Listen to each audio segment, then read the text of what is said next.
Welcome back to another episode of Content Amplified. Today I'm joined by Veronica. Veronica, welcome to the show. Thanks, Ben. Happy to be here. Yeah, Veronica, I'm excited. This is going to be a really fun subject, something I have never heard of before. This is something that's going to be like a really creative conversation. It's going to be cool. But before we get into it, tell us a little bit about yourself and your work history. Yeah, so I've been working in marketing for over 10 years, and I've always been drawn to content, to writing, and it's kind of driven my approach to just marketing as a whole. I love it. Very cool. So, Connor the Content Octopus. Yes.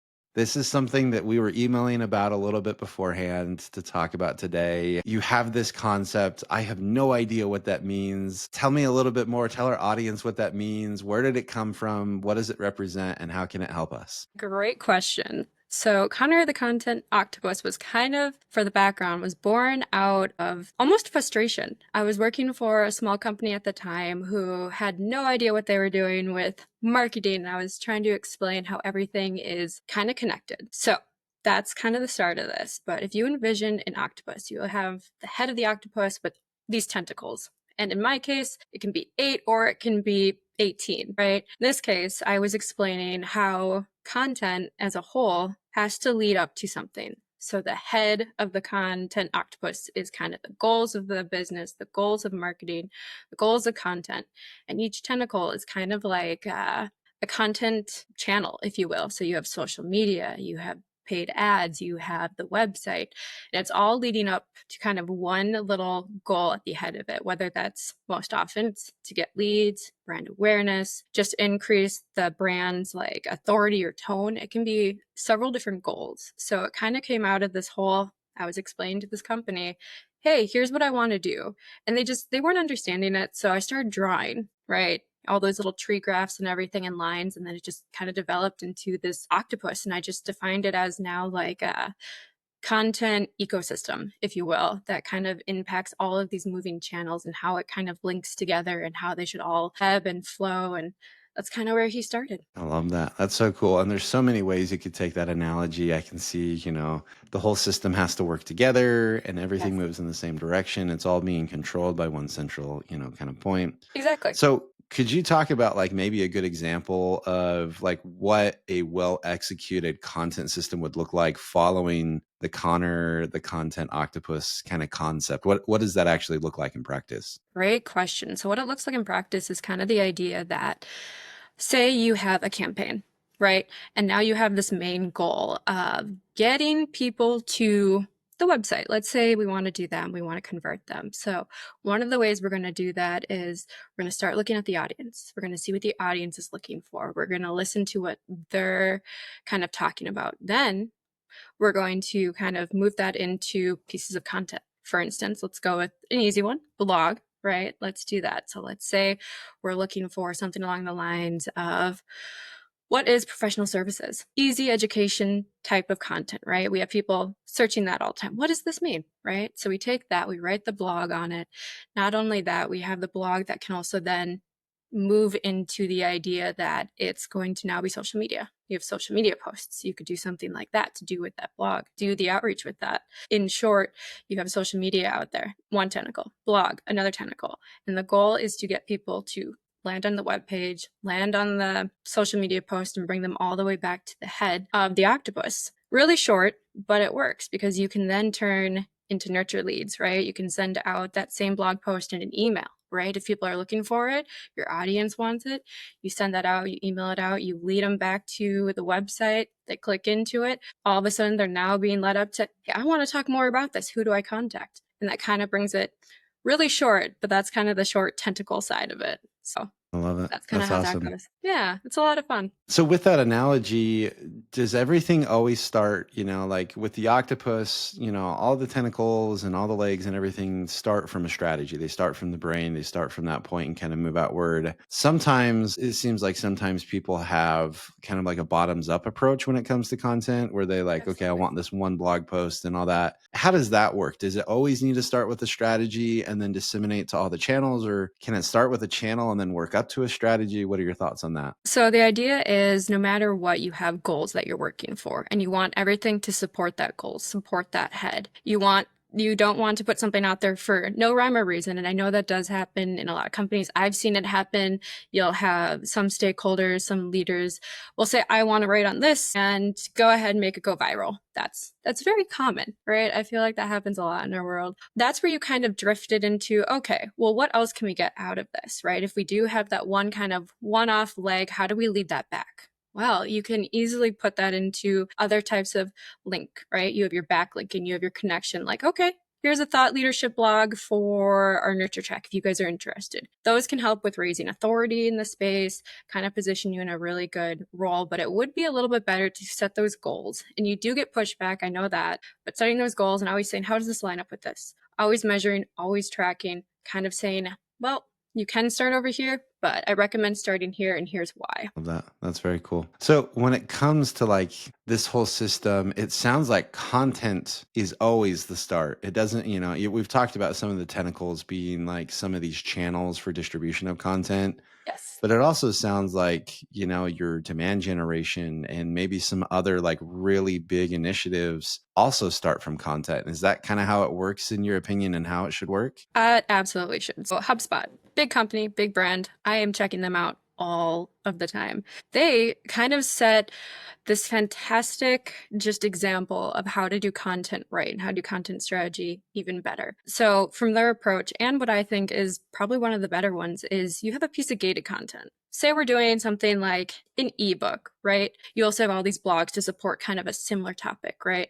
So to drive organic traffic, you want to have them land on the blog, and then from the blog, you have sticky button, you have a bar, you have whatever you want to do with that, and you say, download this ebook that's related to the same topic. You then get to capture the email, right? And then you nurture that email with more like automated tracks, or hey, here's more content you like, here's this, we offer this, hey. So we have that sort of thing where it comes to, yeah, we should do it this approach, we should do it that way. And HubSpot not only did that, they just kind of changed the way things worked. They aligned it so well with the buyer's journey that they kind of took over the space, and I use them. I try and emulate their approach all the time. I think it is the best approach. If you have a campaign, you have ads, go to that landing page, right?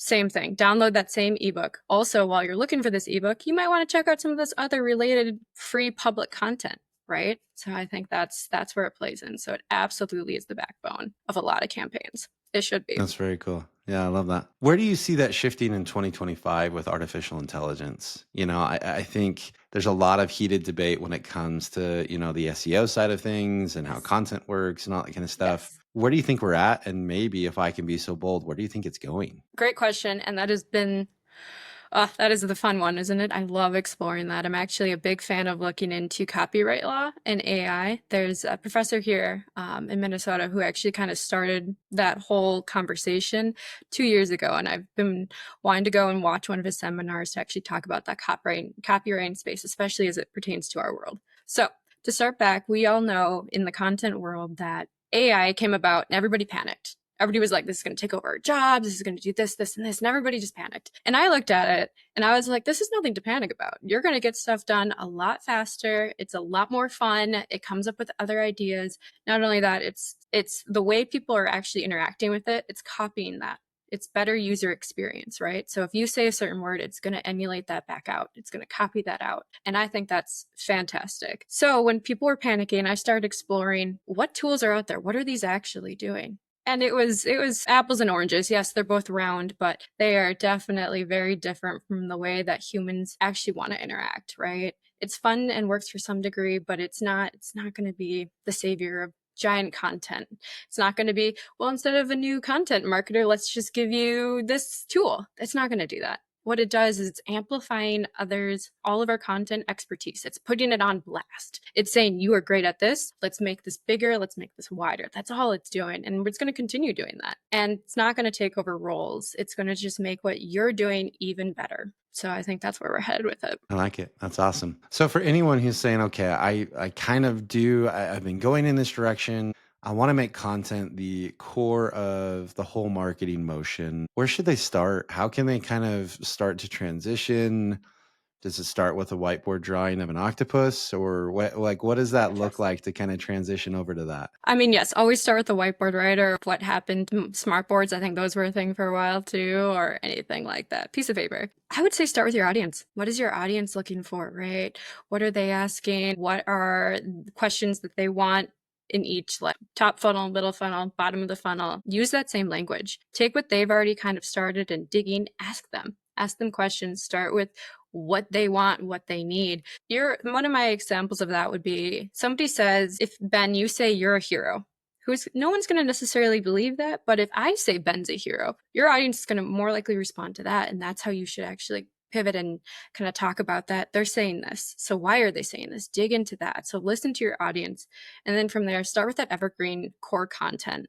Pain points. Pain points are a big one. Why are these people coming to you? What are their problems? Start digging into that world of, hey, well, here's the content we can produce. Here's how we can help you. Here's the value you get from us. Start that evergreen after you're listening to your audience, and then align it to your funnel. Line it to the funnel, top of the funnel, get a little more granular. Yes, what is professional services? What are my next steps to create professional service organization? Go from there. Bottom of the funnel, you have, well, here's our product. Here's a one-pager, explainer video, that sort of thing. So it's kind of doing all of that. So that's technically 3 steps, but first one would definitely be start with the audience. See what they want. Yeah. Well, when you're working on it and have content at the core of everything you do in marketing, how does that kind of permeate to the rest of the business? How do you help the sales team and the rest of the organization use the same messages, the same content, the things like that to have continuity to really kind of help people through the entire journey and not just on the marketing side? What have you found to really build that alignment and be successful there? Still learning to this day because it's different with every organization. So that is one of the biggest challenges, I would absolutely say, is to get that consistency across the entire organization. One of the things I have been able to do is actually talk to department heads and say, here's what we're doing. Here's the copy style guide. Here's what's working. You show the proof. You back it up with data. You say they're interacting with this. We had this many downloads for ebooks. We had this many people register for this webinar. We had in this town hall, we had people ask this question this specific way. So we start with trying to get buy-in and explaining, here's the data, here's what people are doing, right? Because we're on the forefront. We are on the forefront of these prospects that are coming to the site. And we need to prove to the rest of the company, this is what worked. This is how they're engaging, right? We need to track it. We need to measure it, get buy-in, communicate, this is how this did, and go from there. So it's getting buy-in, talking, communicating, and then saying this is how we're doing it. But to your I love point, that. biggest challenge is even getting out of your silo, getting out of that silo of marketing and talking to everybody else and saying, here's what's working. This is what I think we should do. This is why. And what's cool is you're coming from a place of data and authority to say, just a heads up, these are the messages that resonate. These are the areas of the website people care about. These are all of these really good data points that will help you in success and support and in sales. It doesn't matter who's interacting with the customer. Here are the insights we have. And then also, I love that I'm assuming you do this is the reciprocal to say, what are you seeing? And how Every do day. we influence the content to be able to do that? So how do you gather information at the same time to influence your content? Great question. So it is talking with sales. So we're on the forefront of the marketing side. We see the interaction, but we're not always talking to the customer. In some cases, we do get the luxury of being able to do that and getting time with them. But I do go through sales and I ask, hey, I want to hear what our customers are saying, what everyone is talking about, what words they're using. I keep going back to that because if I say the sky is blue, that's great. But if they say the sky is green and that's what they're looking for, then we want to follow that, right? We want to say it is green. You should follow this. Like, here's the blog that says that, using the same type of language. But yes, talking to sales definitely is probably the biggest one. We've done interviews with our customers. I've done a lot of that. I've been able to do at events face to face, get that time with them. We're able to do a couple follow-ups. We do podcasts and webinars as well, and actually hearing them ask the questions are great. We recently launched at this current company an AI tool, and I'm following how they're asking questions to AI. That's one of my biggest ones, and I'm taking that. I'm turning that into blog content, almost word for word, unless, spelling's off or there's a swear word or something, who knows, right? And so turning that into definitely content. So it's different mediums. Like definitely sales, definitely what they're using our tools for. And if I can, getting in person. Absolutely. I love it. Well, Veronica, these episodes go by so quick and we are out of time, but I love this approach. I'm a big fan of Connor, the Content Octopus now. I feel like that should be a hat that you should wear or something. I think it's How to such a get it cool trademarked. thing there. Yeah, I Yeah. know, right? That'll be awesome. Veronica, for anyone listening who wants to reach out and connect with you online, how and where can they find you? You can definitely find me on LinkedIn. Okay, wonderful. And we will link to Veronica's LinkedIn profile in the show notes below for anyone looking to connect with her. You just have to click on the link. And Veronica, thank you. I really do appreciate the insights today. This was wonderful. Thank you, Ben. This was fun.